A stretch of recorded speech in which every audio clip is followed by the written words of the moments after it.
এই তিতা শাকবিধ আপোনালোকে খাই পাইছেনে বাৰু? আমাৰ ফালে এয়া পতা শাক বুলি কওঁ।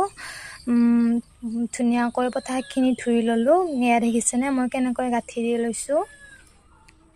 ধুই অলপ টাইমৰ কাৰণে থৈ দিব লাগে, পানীখিনি যোৱালৈ, নহ'লে পিছল পিছল হৈ যায়, মানে বিজল টাইপৰ হৈ যায় বনালে।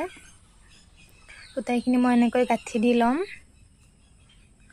এয়া দেখিবলৈ যে ইমান ধুনীয়া লাগিছে দেখিছেনে। তাৰপিছত মই বাচন এটাত পানী উঠাই দিছোঁ গৰম হ'বৰ কাৰণে। পানীখিনি গৰম হোৱাৰ পিছত দিব লাগিব। গৰম পানীখিনি মই জলকীয়া, নিমখ, হালধি আৰু কলা খাৰ অলপ দিছোঁ। তাৰপিছত সেইখিনি উতলাৰ পিছত মই পতা শাকখিনি উঠাই দিছোঁ।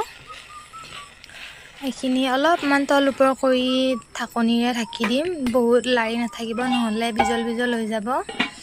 খাবলৈ মানে কিবা লাগি যায়। এয়া দেখিছেনে ইমান ধুনীয়া কালাৰো আহিছে আৰু কি ধুনীয়াকৈ উতলি আছে। খাবলৈ বহুত ধুনীয়া হয়। এয়া পানীখিনি সম্পূৰ্ণ শেষ হোৱাৰ পিছত এইখিনি নুমাই দিব। খাবলৈ এতিয়া হৈছে।